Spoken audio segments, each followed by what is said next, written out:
Hola Fabián, ¿cómo estás? Muy bien. ¿Qué tal, Mónica? Un ¿Cómo te gusto de va? estar aquí contigo Bueno, para conversar charlotear sobre algunos temas. tal cual. Bueno, estamos con Fabián Mota, él es psicólogo. ¿Cuántos años tenés, Fabián? 55. 55. ¿Tenés dos hijos? Dos hijos, sí. Sí. Em, Contanos un poco cómo llegaste a la psicología. Y es extraño mi llegada a la psicología porque yo nunca estuve cerca de ciencias como esta y es más, las descalificaba bastante con mis antiguos conceptos racionalistas. Mira. Anduve siempre por lo técnico, por la ingeniería y era bueno eso, era un buen racionalista. Y entonces estas cuestiones yo las veía muy de lejos y no tenía nada que ver con ellas. Pero después, bueno, creo que fue eso, tuve un accidente muy grande en mi vida. Estuve en coma mucho tiempo, como 15 días, 20, pero después estuve como 4 meses internado porque me rompí muchos huesos. Y creo que eso fue un quiebre muy grande, ¿no? En muchos conceptos porque ahí se acababa un poco la razón, ¿no? Ahí aparecieran otras emociones y otras cuestiones que resolver. Y fue una dura batalla que por suerte la gané porque estoy acá, ¿no? Porque estuve muy mal. Y cuando salí de allí creo que apareció por allí la palabra pulsión de muerte alguna vez, porque nadie entendió bien qué pasó. Yo venía con una moto charlando con mi ex socio atrás y de golpe dice que me di vuelta y aceleré todos los cambios a fondo y era un CBR 1000, era una moto muy grande y nos pegamos un golpe a 180 kilómetros por hora, una cosa así. Ay, qué bárbaro. Entonces, la pulsión de muerte quizás haya aparecido y despertó alguna curiosidad y se sumó después que en algún momento, cuando me recuperé de todas estas cuestiones, que me llevó mucho tiempo porque estaba toda mi vida transformada, también en algún momento me empecé a dar cuenta que me pesaba mucho el hecho de no tener ninguna carrera universitaria terminada. ¿A qué edad fue, perdón, el El accidente y accidente todo a los eso? 30 años, 30 Claro. años, recién cumplidos. Y bueno, esto de no tener una carrera en mi familia, la cuestión intelectual pesaba bastante. Yo era como un poquito una oveja negra que no había terminado nada. Tengo quinto año de derecho por ahí abandonado. Y bueno, me empezó a picar el bichito de que yo tenía que hacer algo con eso. Casi arranco con ingeniería. Pero ahí pasaron un par de cosas otra vez, estas que son casualidades muy locas, ¿no? Y me regalaron un libro, El mundo de Sofía, un libro, una novela de filosofía que es muy interesante, me gustó mucho. Y cuando la leí me di cuenta que esos temas me encantaban y que yo me había alejado con la técnica, me había corrido de allí. Y bueno, tras de eso llegó un librito de la Kennedy, de la Universidad Kennedy a mis manos, muy completo con todas las carreras y sus materias. Y me puse a buscar allí qué carrera tenía más filosofía.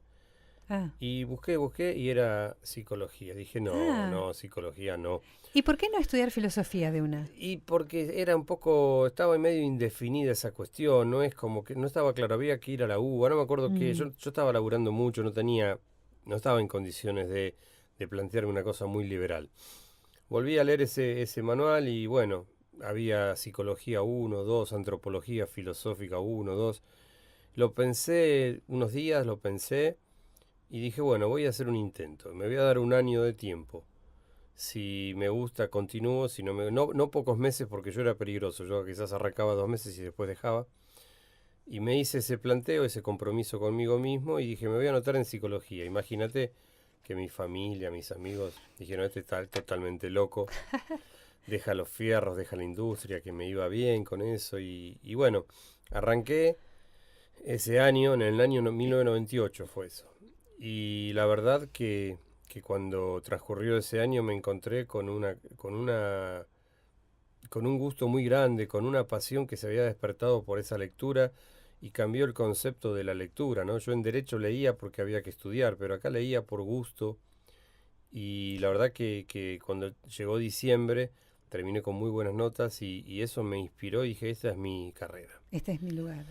Y bueno, no fue fácil porque trabajaba en dos lados, trabajaba con ingeniería, daba clases en la Universidad de La Matanza, así que estaba un rato con Freud, un rato con la hidráulica, la neumática y después con el Windows y paquete Office. O sea que mi vida era un Qué grande. despelote Claro. atroz. Iba montándome distintos trajes de intelectuales Sí. y bueno, fue larga, la carrera es larga, son 50 y pico materias, así que me llevó 6 años hacerla, con mucha intensidad, y en ese lapso, bueno, nacieron mis chicos, compré mi casa, la única casa que compré, y me enganchó el 2001 y debía dólares, o sea, me pasó de todo por allí, pero terminé la carrera y eso fue para mí un glorioso, porque había roto esta cuestión mía de no concluir, ¿no? Yo había logrado terminar un proyecto largo, pesado, difícil, y eso me empoderó mucho, me dio mucha fortaleza. ¿Y en qué momento vos sentís esto de decir, bueno, me fue bien en el estudio, pero además también estoy viendo que soy buen terapeuta? Porque convengamos que profesionales recibidos hay un montón, pero competentes y que sean buenos en lo suyo y que se sientan felices además, no es Mira, es un siempre. proceso. Cuando vos empezás, como me imagino que con cualquier profesión, sos bastante novato, estaba yo asesorado o supervisado con mi terapeuta, y tenés un julepe bárbaro, porque vos tratás de llevar a los pacientes a los libros o querés comprender bien qué pasa allí. Y con el correr del tiempo, despacito te vas soltando, te vas aflojando, vas comprendiendo mejor las técnicas y empezás a dejarlas de lado. Cuando las comprendés, las vas corriendo y empezás a recibir al otro como una persona que está allí con toda una problemática en su vida y empezás a escucharlo desde otro lugar y realmente es complejo explicártelo porque aparecen muchos mecanismos intuitivos, percepción pura y Mm. vos empezás a comprender qué pasa y empáticamente vas desarrollando una habilidad mejor para ponerte acorde con él emocionalmente. Y cuando empezás a darte cuenta que soy un buen terapeuta, yo no lo diría porque vos podés ser el mejor terapeuta del mundo para un paciente y quizás no para otro paciente, y está muy bien que así sea. Pero después empezaron a pasar cosas que tuve algún paciente, ponele que había tenido, no sé, cerca de 18 años de psicoanálisis y no había resuelto un par de cosas importantes. Cuando llegó una persona mayor, flaco, alto, y me dijo lo que pasaba y todo lo que había trabajado, yo dije, uff, ¿y ahora qué vamos a hacer acá? Porque desde un lugar psicoanalítico era comprensible lo que sucedía, pero no había logrado destrabar aquello. Y mágicamente un día se dieron un montón de combinaciones de factores que creo que eso lo manejan de algún otro lugar, no es mío. Mm. Y esa persona chocamos contra su núcleo duro y empezó a sanar. Y entonces cuando empiezan a pasar esas cosas, vos te das cuenta que algo está pasando diferente allí, en ese consultorio. Pero simultáneamente fui leyendo muchas cosas, siempre seguí leyendo mucho, mucho, interiorizándome de muchas cosas, y entre ellos leí mucho de bio-neuroemoción o Mm. biodescodificación en sus comienzos. Y Enrique Corbera, si bien ahora lo dejé de seguir porque él me enseñó a ir desarmando mucho mi ego, mi yo, Mm. y vos te das cuenta que si una persona sana ahí, vos no tenés mucho que ver, qué sé yo, pasó porque tenía que pasar, y vos a lo sumo serás un canal de algo que ayuda al otro a encontrarse, a sanarse, pero no te la crees. Por eso Hay, eso te decía de buen terapeuta, no sé. claro, hay una cosa que me parece muy llamativa en esto que decís, bio-neuroemoción, trabaja mucho la emoción, claramente es una de sus patas. Ahora, la psicología, cuando vos lo ves en el marco de la organización social, por decir de las ciencias o de las profesiones, está en el ámbito de la salud mental, Ujú. ¿viste? Entonces, ¿que trabajan la psicología o, digamos, originalmente trabajaba más la mente? ¿En qué momento se empezó a dejar darle lugar a la emoción o al corazón? Y mira, en los orígenes la psicología surge obviamente muy fuerte con el psicoanálisis allí, ¿no? Freud ha sido un pionero importantísimo que en 1895 empezó a escribir algunas teorías acerca de la sexualidad infantil que revolucionó el mundo y desde una mirada psicoanalítica el cuerpo casi siempre estuvo fuera de juego, ¿no? El psicoanálisis ortodoxo no lo tenía muy en cuenta. Después hubo muchas tendencias después de la Segunda Guerra, el del final allí muere Freud y muchos seguidores de él y otros científicos se desparraman por el mundo, muchos van a Estados Unidos, ¿no? Por este Ujú. conflicto y aparecen diversas corrientes, muchas nuevas corrientes y en algunas de ellas empieza a aparecer la cuestión del cuerpo. Sin embargo, ya en la época de Freud había un seguidor de él que se llamaba Wilhelm Reich, y Reich con la vegetoterapia, que era su Vegetoterapia. vegetoterapia. Vos sabés que Qué yo loco, investigué nunca. mucho porque no quería conocer bien esa técnica y no hay casi registro. empezó a hablar de anillos corporales y empezó a decir que cuando llegaba un paciente a su consultorio, él podía ver qué tipo de personalidad tenía, ¿no? Por cómo llegaba, si llegaba trabado, suelto, libre, grácil o no. Y fue bastante criticado Reich porque hizo algunos aportes al psicoanálisis que no fueron en ese momento bien vistos, pero empezó a meter directamente el cuerpo en esta cuestión. A mí, volviendo a esto de la psicología, hay un montón de corrientes también, ¿no? Yo me acuerdo hace un par de años atrás, un poquito más, me encontré con la psicología transpersonal, que a mí me fascinó, porque yo tenía como este prejuicio de que todo era psicoanálisis, que dicho sea de paso, una terapeuta hace poco me dijo, una psicoanalista me dice, por todas estas terapias alternativas, si se quiere dar un nombre, que a mí me gustan, ella decía, a mí me parece que son terapias baratas. Nosotros les decimos a esto terapias baratas. Yo digo, no pretendo cambiarte de idea, pero bueno, me dejó como picando esto, ¿no? ¿Cómo se organiza? O sea, hay diferentes ramas o diferentes enfoques, unos más abarcativos, otros más mentales. ¿Cómo se podría hacer una organización así muy general o cómo la ves vos? Mira, en Kennedy tuve la suerte de que académicamente son muy amplios y me enseñaron y me mostraron todas las corrientes mundiales, ¿no? Leí acerca de todas ellas. Y sí, podés hacer foco quizás en distintos lugares conforme a la corriente, ¿no? Por ejemplo, la corriente sistémica americana considera al individuo como formador de un sistema y trata de trabajar mucho más desde lo vincular o relacional que desde lo intrapsíquico personal. Grof apareció con lo transpersonal y aparece allí un psiquiatra checoslovaco, es él. Apareció el LSD como un disparador, hicieron muchísimas, Grof tiene más de 6.000 o 7.000 sesiones con LSD y es impresionante lo que fue pasando allí porque apareció la espiritualidad, aparecieron vidas pasadas y son distintos enfoques, pero la Gestalt tenés, el conductismo que fue el que terminó derivando en la psicología cognitiva y muchos hacen foco en distintos aspectos. Lo que el psicoanálisis dice, no me gusta a mí descalificar ninguna corriente porque me parece que todas tienen algo para aportar, ¿no? Me parece que está bueno incorporar todo lo que uno pueda de todas ellas. Pero el psicoanálisis dice que muchas de ellas atacan directamente al síntoma, como por ejemplo la psicología cognitiva, que son muy buenos para resolver síntomas, pero no atacan las causas de ese síntoma. Entonces, según el psicoanálisis, ese síntoma se va a desplazar luego a otro ámbito, porque es como tener 40 grados de fiebre y tomar un antitérmico, pero si no encontrás dónde está la infección y no haces algo con eso, va a ser difícil que lo puedas terminar. Pero es una mirada del psicoanálisis. Yo realmente, como te dije, después de tantos años de trabajar intensamente, creo que desde todos lados podés tomar alguna técnica que pueda ayudarte con cada persona. No soy de quedarme con una corriente y descalificar a otras de ninguna manera. Claro. ¿Cuáles son, según tu experiencia, tu mirada, los trastornos más... yo le digo trastornos, no sé si es la palabra, porque... ¿por qué la gente va con más frecuencia a buscar ayuda en una terapia?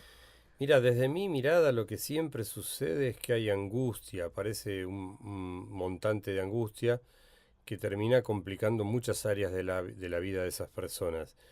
Y la angustia tiene 3 corrientes básicas para manifestarse. Después hay muchas mezclas, ¿no? Pero de estas 3 corrientes, la variante histérica, la angustia va al cuerpo, ¿no? La conversión histérica provoca líos en el cuerpo biológico.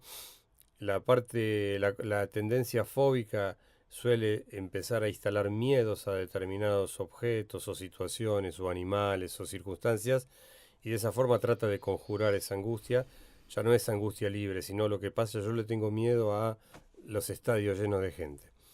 Claro. Y la tercera variante, que es la más compleja de todas, es la variante obsesiva, en donde la angustia empieza a disparar un montón de cuestionamientos, de dudas, de preguntas, de frases que no pueden parar, después se disparan hacia ceremoniales, entonces esa es la variante más compleja. Pero siempre estamos hablando de un montante de angustia que está allí flotando y que la gran mayoría de esas instalaciones de angustia son las experiencias infantiles. Freud hablaba de series complementarias. Él decía que había 3 tres puntos a tener en cuenta. Uno eran los factores genéticos hereditarios, otro eran las experiencias infantiles y el tercero eran los factores desencadenantes. Pero realmente cuando vos trabajás mucho con esto te das cuenta que la gran mayoría de nosotros tuvo conflictos en su infancia, ¿no? Porque las familias no son perfectas, todas son de alguna manera disfuncionales y algo faltó, algo sobró y eso ha dejado huellas porque como vos cuando sos un niño sos algo así como el ombligo del mundo, vos no podés ponerte en el lugar de los otros. Entonces, si en casa te tratan mal o no te quieren, vos sentís que sos poco valioso y no te... Para todo el mundo. Para todo. Y a partir de allí instalás ese aprendizaje y después vos mismo te encargás de repetir el mandato. Vos te mostrás siempre que sos poco valioso. Abusos de todo tipo, ¿no? Abusos es una palabra muy amplia, pero bueno, hay muchas cuestiones infantiles que dejan profundas huellas y creo que después se pueden manifestar en la adultez de distintos ámbitos, pero me parece que lo central está, te diría, en el sentido en la vida. Vienen personas que no saben bien qué quieren ni a dónde quieren ir y no importan las clases sociales o socioculturales o económicas. Tengo pacientes que ganan fortunas por mes y la pasan muy mal. Y tengo pacientes, después, esa es la primera parte, creo. La otra es la relacional, ¿no? Los conflictos de pareja son otro punto central, cuando en realidad cuando hablamos de conflictos de pareja hablamos de conflictos de uno mismo no resueltos, ¿no? Que los en espejo los pone allí en curso en la pareja y se pasan todo el tiempo con estos vínculos y relaciones que se vuelven complejas, ¿no? Y difíciles. Me parece que esas serían las dos causas principales, la falta de sentido en la vida, la falta de un objetivo claro, de un proyecto claro, y la otra todo el mundo relacional, ¿no?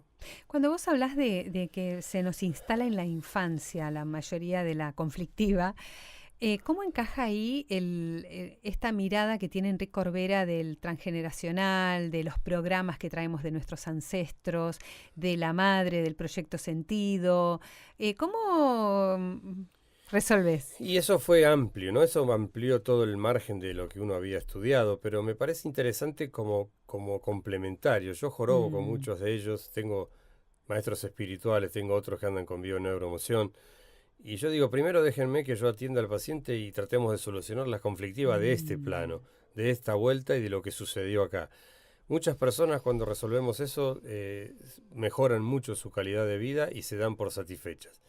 Cuando no alcanzó por alguna razón, que uno se da cuenta que más allá que resolvimos y revolvimos bien toda una historia aquí y no alcanzó, ahí es donde me gusta acudir a ese otro tipo de disciplinas, ¿no? Que tienen que ver con el árbol genealógico, que sin dudas eso influye mucho también. Estaban las constelaciones familiares desde hace mucho tiempo.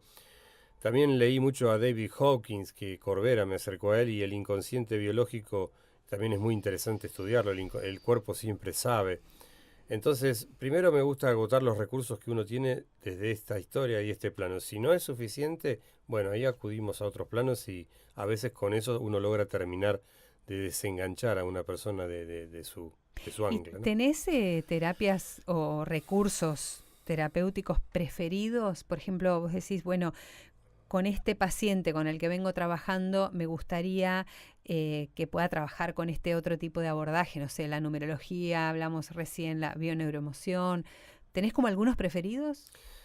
Mira, yo creo que todo suma. Lo que sí me parece importante es no dispersarse, ¿no? Si uno está buscando por un camino, me parece que está bueno primero agotar ese camino y no invocar, no enfrentar 5 variables juntas, porque creo que ahí se te arma un poco de lío. Al fin y al cabo no sabes qué variable tocaste y cuál fue realmente. Si mejoraste no sabes qué fue lo que pasó. Entonces me parece que hay que ir paso a paso, pero sí me parece que está piola. Cuando yo ya tengo un tratamiento evolucionado con algún paciente, justo el viernes a un paciente le propuse vernos cada 15 días ya porque había mejorado muchas sus cuestiones y que utilizara esos espacios para tener una entrevista con bio-neuroemoción u otra con el árbol genealógico u otra con algunas personas que tienen alguna percepción especial y quizás pueden ayudarlos desde otro lugar. Me parece que todo suma. Esto es muy generoso, te lo digo porque me parece que el terapeuta, el psicólogo, es un prejuicio, claramente, pero me deschavo. Dale. Me parece que los psicólogos tienen un ego importante, que larguen un poco la prenda y abran el juego a otras terapias. chapeu. Digo, no es común eso en los psicólogos. Te vuelvo a repetir, a mí me parece que si vos seguís construyendo un ego grande, estás muy lejos del paciente y muy lejos de poder acercarlo a su salud emocional. Mi ego, yo era un tipo narcisista, era bastante egocéntrico y narcisista. Y bueno, justamente el accidente del cual te hablaba creo que rompió todo eso, ¿no? Porque Además de los huesos. sí, de ser un tipo siempre ganador o que le iba bien o esto o aquello, de golpe terminé destrozado en la peor de las condiciones físicas. Sobreviví, cuando volví a mi vida estaba arruinado económicamente, o sea que bueno, conocí lo que es lamer el polvo. Mm. Pero a partir de allí te das cuenta que el ego, este yo o el self, es una traba muy importante para la vida, porque es como una estructura que uno arma, condicionada desde su infancia, y si no lo logras, si le das de comer al ego, te vas metiendo en problemas, porque si yo me creyera, tengo el consultorio completo, ¿no? Por un mes, y muchas personas sanan allí en 6 meses, en 8 meses, cuestiones que antes en 5 años no sanaron. Si yo pensara que yo soy la causa de eso, tendría severos problemas con mi vida, con un montón de cosas, ¿no? En el Facebook tengo 36.000 me gusta en consultorio y me escriben comentarios que si vos leyeras esos comentarios y yo me los quisiera creer, creo que me encierran al poco tiempo, me internan. Claro, Entonces el ego mío se fue desarmando encierran a y vos, vivo sí. totalmente en paz desde ese lugar. Yo sé que a lo sumo si algo pasa, soy un canal de algo o algo sucede y es el paciente el que se sana y yo lo acompaño solamente. Tengo el privilegio de acompañarlo, estar sentado en primera fila y ver cómo repara su vida y me parece fantástico. ¿Qué condiciones de éxito son imprescindibles en el paciente? Porque a mí una vez me pareció súper sabio una terapeuta que me dijo, esta persona está viniendo, pero hasta que no logre cuestionarse, no tenemos paciente. Puede venir la sesión. Yo, wow, ¿qué condiciones tiene que darse en una terapia o en el paciente para que haya cambios o avances o Mira, la sanar? primera es la que vos estás mencionando, ¿no? Que el paciente se involucre en su historia, en su vida, y deje de culpar al entorno, a la mala suerte o a las cuestiones y deje de ese lugar de víctima y tome el toro por las astas y se decida a hacer algo diferente con su vida. El segundo lugar es que realmente empiece a hacer algo diferente con su vida, porque si viene a terapia y nada va a ser diferente, siempre decimos, ¿no? Que creo que Einstein decía que es una tontería esperar resultados diferentes si uno sigue haciendo las mismas cosas. Entonces lo que necesitas es que a corto plazo empiece a haber cambios actitudinales, porque desde ese lugar van a empezar a aparecer también palabras diferentes, ideas diferentes y finalmente emociones diferentes, pero no podés trabajar en otro sentido. Yo no le Claro. puedo decir, la semana que viene sentite bien, porque cada uno se Mm. siente como puede. Ahora sí podemos armar juntos un plan y decir, bueno, mira, si vos estás haciendo esto o aquello con esta relación o con esta cuestión, o estás postergando esto de hace mucho tiempo, vamos a sentarnos y vamos a resolver esto.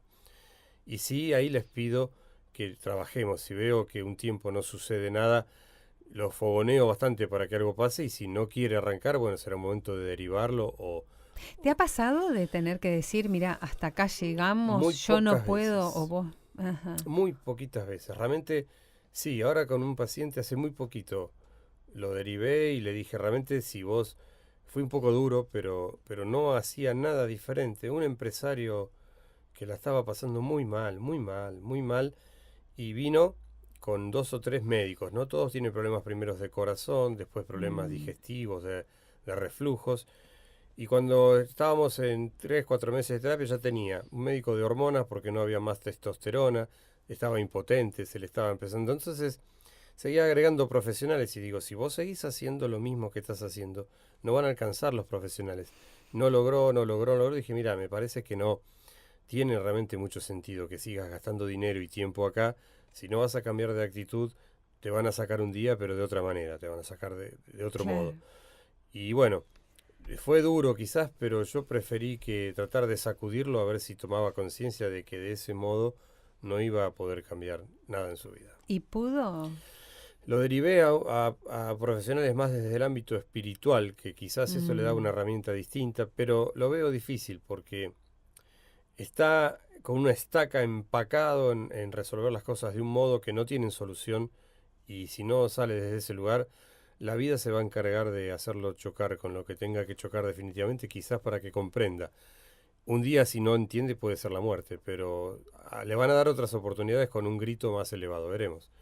Yo te quiero preguntar también, va un poco en esa línea, me parece, el papel de la religión en la estructura psicológica de la gente, porque yo tengo como la concepción de que la religión muchas veces es un encantador te tapa en nombre de que Dios alguna vez me dará y yo mientras tanto le sigo pidiendo, tapa la necesidad de mirarse y de trabajar acá, ¿no?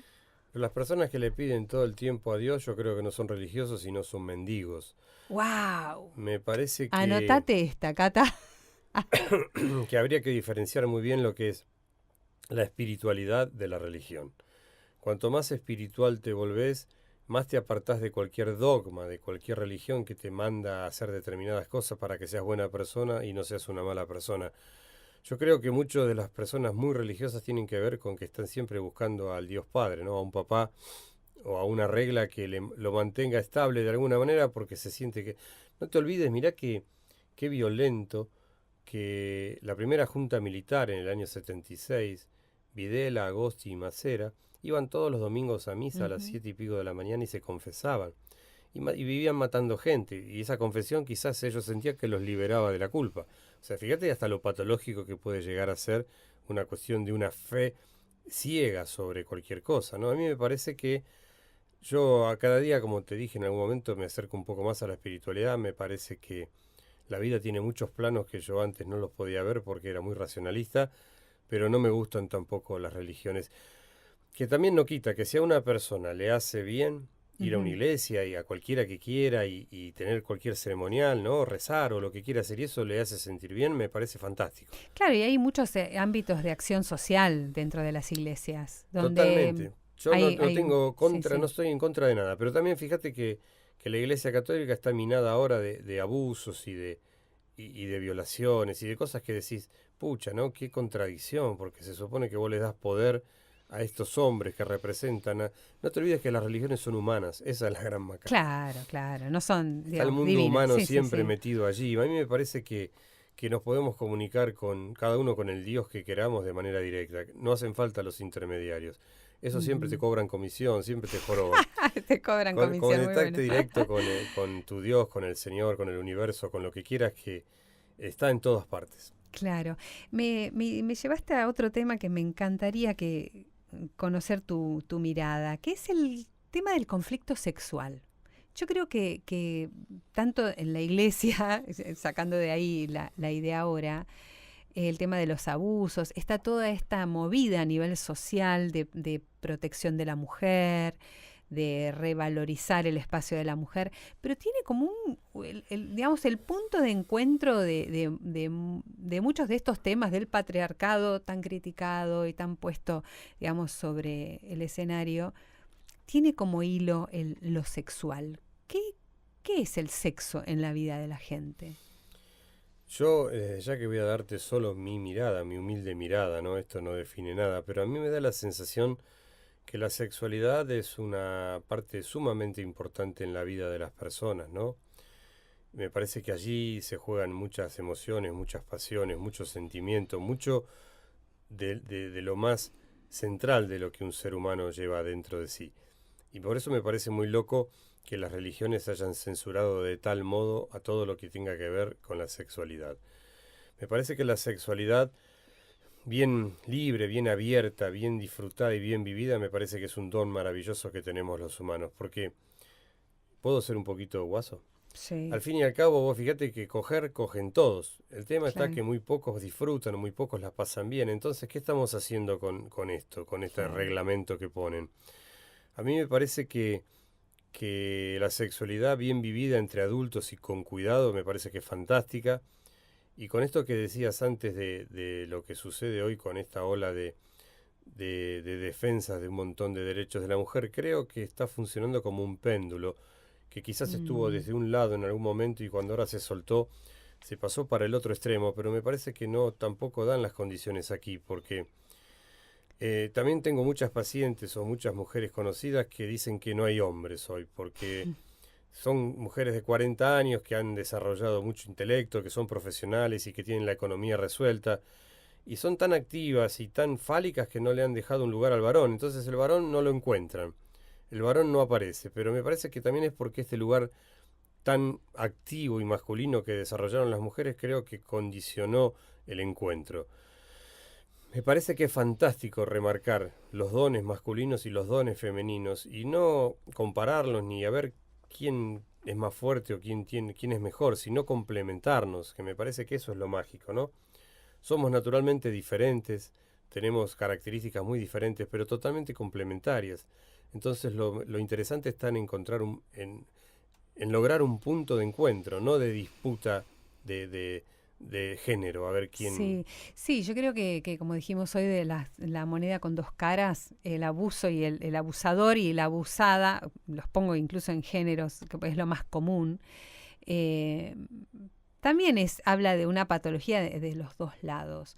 Ahora, la verdad de la milanesa es que las mujeres, digamos, tuvimos que cumplir históricamente un rol en la organización del hogar, por ejemplo, que nos ha puesto en un lugar muy poco favorecedor. Y yo creo que gran parte de la lucha tiene que ver con eso también, donde yo trabajo 8 o 12 horas y vuelvo a casa y tengo que laburar. ¿Sabes cuál? Yo tengo una figura que a mí me encanta traer en todos los asados. Cuando aparecen, un aplauso para el asador. Claro. Y la que puso la mesa, hizo las ensaladas, cuida a los chicos, preparó el postre, confirmó los invitados, levanta la mesa, lava los platos, lava el mantel, barre el piso. Es la mujer. Bueno, che, no en todos los casos, ¿eh? Yo soy ¿Me un buen prometés asador que no? y comparto mucho el trabajo con la mujer, ¿no? Me parece que así sea. No están los roles tan estereotipados como para uno hacer tal cosa. Siempre fui buen amo de casa, siempre Muy fui bueno, bien. lavé ropa, cociné, le lavé la cola a mis chicos mucho tiempo. Y fuimos, por eso te digo, me parece que el complemento es la idea. Creo que no hay que estereotipar los roles. Lo que sí, fíjate que culturalmente debemos traer una carga muy grande de muchas generaciones, porque si bien te propongo una igualdad entre hombre y mujer, si vos tenés en un hogar hoy día una mujer que gane más dinero que el marido, que su pareja, empieza a haber conflictos. A la larga o a la corta empieza a haber una relación que se desbalancea y empieza a haber conflictos. Vos fíjate que para ninguno de los dos lo acepta. Para la mujer también es necesario que el hombre represente otro espacio o tenga otros determinados valores. Vaya uno a saber por qué. El No macho sé si es, proveedor. no sé si es inconsciente, cultural, si se heredó por tantas generaciones, pero me parece que el hombre tiene que tener un espacio más activo y más protector, porque eso a la mujer le gusta. Y me parece que está muy bueno que así sea y que cada uno disfrute de su espacio, porque estamos muy ricos y completos ambos. ¿Para qué vamos a estar disputando a ver quién es quién? Complementemos, ¿no? Y hagamos las cosas juntos y sale bien si uno se complementa. Sí, yo no sé hacer asados y muchas veces digo, debería, porque tengo parrilla y ahora no tengo el asador. Eh, pero el tema es, claro, falta que yo aprenda a hacer el asado, entonces además de hacer las ensaladas, tengo que hacer el asado, ¿viste? Entonces, lo digo muy en chiste porque entiendo esto de los roles diferenciados. Lo que pasa es que yo creo que es un desafío para esta sociedad, ¿no? Donde la mujer logró un espacio de realización que va más allá del rol de madre y de esposa, ¿no? Hogar hacia adentro para tener un protagonismo que tiene que ver con una realización. A mí me parece fantástico, me parece muy bueno todo el desarrollo que ha tenido la mujer en estos años, me parece muy bueno. La macana es que a veces se van a tal extremo que vos te das cuenta que ellas mismas no están felices, entonces decís, bueno, está muy bueno, pero me parece que también ahí tendríamos que hablar de un equilibrio, ¿no? Porque también me parece que es muy grato para una mujer, desde mi punto de vista, ¿no? Cada uno pensará lo que quiera, pero me parece que es grato también tener una casa, tener hijos y atenderlos. Y está muy bueno mezclar un poquito esto de tener una profesión, un laburo fuera, tener un montón de vínculos y también tener un marido, una casa e hijos, porque, como te decía, con el hombre quizás se puede compartir todo ese trabajo, ¿no? Y llevarlo juntos. A mí me tocó ser ama de casa 2 veces por semana en mi casa con mis hijos chiquitos y llevarlos todos los días al jardín de infantes. Era un lío la nena porque yo peinar niñas entonces me llevaba un peine escondido y una mamá me daba ayuda en la escuela. Claro. Igual yo tuve hijos varones y yo siempre digo, fue una bendición porque cuando a mí me tocó peinar a niñas, fue un desastre. Yo, la vida es sabia.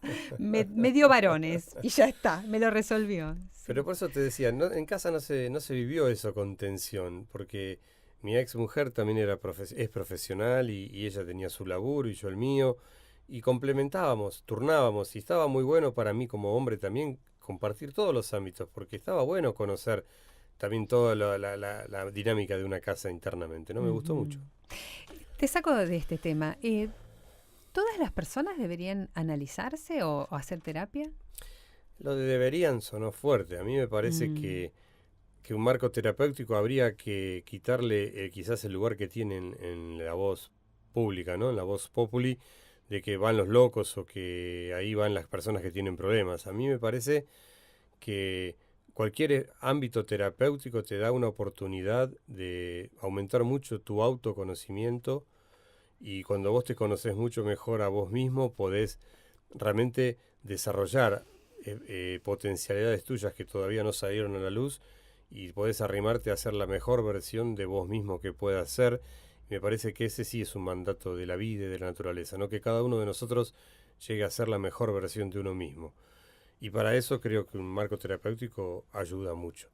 Ahora, si todos deberían, si una persona vos la escuchás que vive felizmente sin nunca haber ido a terapia, y bueno, está perfecto. Está perfecto. Y el extremo de esto, por lo menos que se me configura a mí, es el suicidio. A mí siempre me llamó la atención qué debe pasar en el interior de una persona para llegar, digamos, a ese extremo, ¿no? De poner armas, de decir yo no doy más. ¿Qué pasa? ¿Qué crees que pasa? Y me parece que tiene que haber conflictivas muy, muy fuertes, ¿no? Muy grandes y de mucho tiempo en esas personas. Pero te cuento un caso, mira, tuve una paciente muy jovencita que tenía una vida bastante desordenada, 18 añitos cuando vino, no había terminado la escuela, tenía una conducta bastante liberal, tenía una sexualidad un poco promiscua, y empezamos a trabajar. Y de a poquito, cuando la fui conociendo en la casa, era una casa en un descontrol.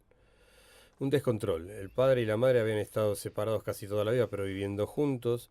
Tenía un hermanito que estaba 12 horas en una PC.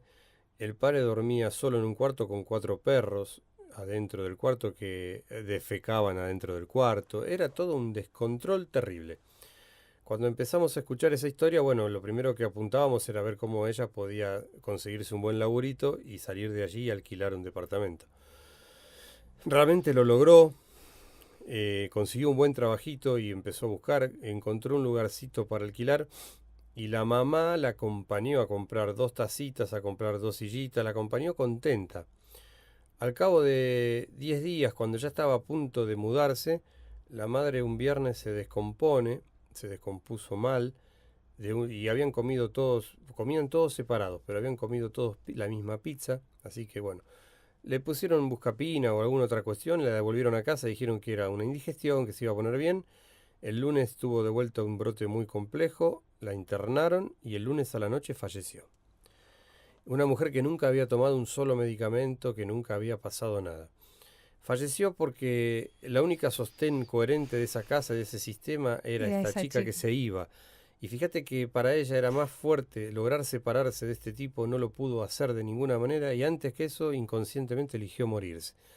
O sea que a veces las personas se enfrentan a situaciones que las ven tan hostiles, tan difíciles y tan complejas de resolver, que quizás la muerte sea una opción mejor que enfrentarse a esos demonios propios, ¿no? Claro. Increíble, cuando yo vi eso, vi que uno podía hasta elegir morirse sin atentar contra su propia vida de otra manera, ¿no?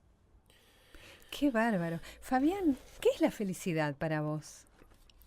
Qué pregunta amplia, ¿no? Es una pregunta, habría que acotarla. Yo creo que debe haber muchas interpretaciones al respecto posibles. A mí me parece que hablar de felicidad como un estado permanente creo que es difícil. Yo creo que hay momentos de felicidad. Pero me parece que desde mi lugar hay un par de variables que son para mí, subjetivamente para mí, fundamentales. Primero es ser coherente con uno mismo, ¿no? tener más o menos armonizados lo que yo siento, lo que yo pienso, lo que yo digo y lo que yo hago. Y eso, cuando vos lográs armonizar esos 4 ámbitos, empiezan a proporcionarte mucha paz, una paz interior muy grande. Cuando estás en paz, la vida toma otro color y uno puede ahí desarrollar y desplegar un montón de cosas de uno mismo que cuando está en conflicto no es tan fácil hacerlo. Así fue como encontré mi profesión y me parece que también ganarte la vida haciendo lo que amás hacer es otra de las cosas fundamentales, porque muchísima gente ve al trabajo solo como un medio para conseguir dinero y padece todo el tiempo que está laburando, lo padece, y yo lo disfruto.